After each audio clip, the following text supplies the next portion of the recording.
It is late May 2014 as I'm filming this, and there's been yet another mass public killing attack in the United States.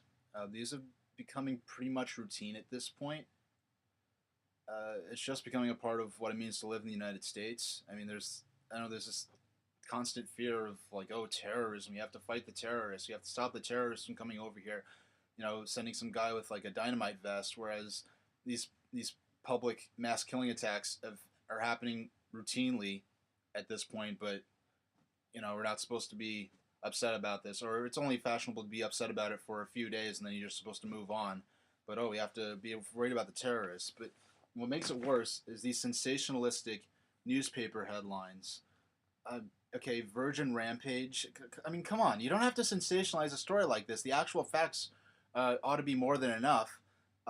And this headline itself is just so problematic because first off, he didn't kill anyone because he's a virgin. All right, he killed people because he's an asshole and he's evil. All right, and what makes this even worse is that this further reinforces the notion that, oh, if only he got laid, if only he had sex, if he got a girlfriend, that he wouldn't have done this. And there are people defending this person, portraying him as some kind of hero, or as some kind of victim. It's like, oh, those mean girls, they friend zoned him. They wouldn't have sex with him. If only those stupid bitches would have sex with him, this wouldn't have happened. It's their fault. No, fuck you. This is not anyone's fault but his. The responsibility and the guilt lies solely with the murderer, whose name I'm not even going to say, because this newspaper, this is exactly what this guy wanted.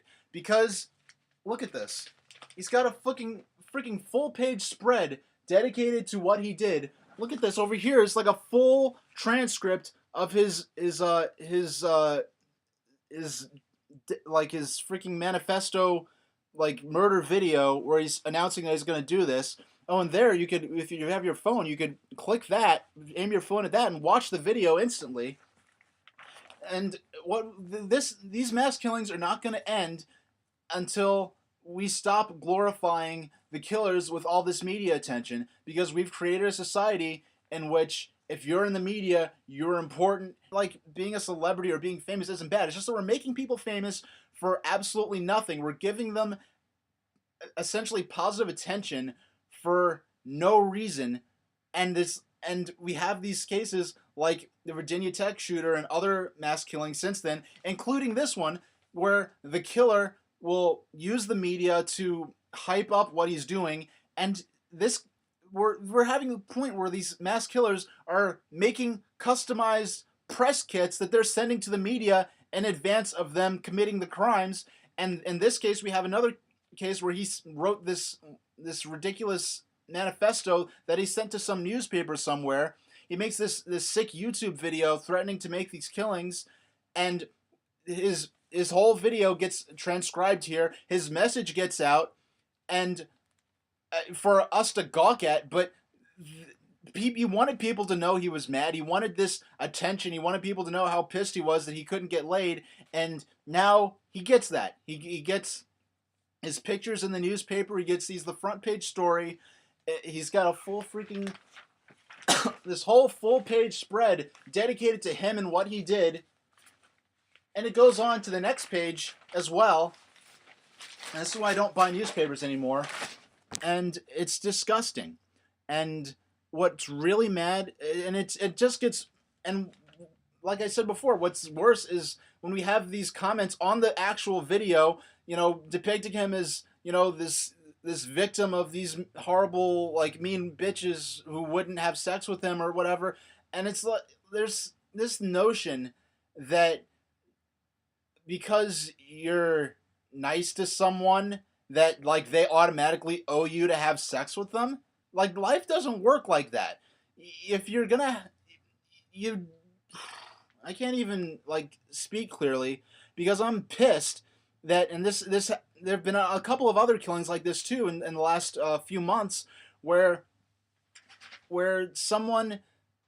my friends who are female have to be afraid that if someone asks them to have sex and they say no, that they're going to get murdered on the spot, or or have them stalk and murder them, or go on a mass killing spree because they're pissed that they said no to having sex with them.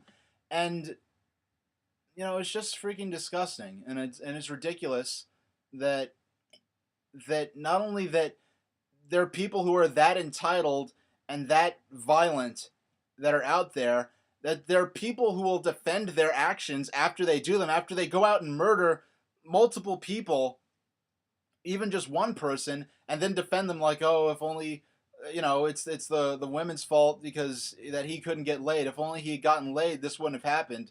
This is all because of feminism. Because fuck you. It's not about that. All right.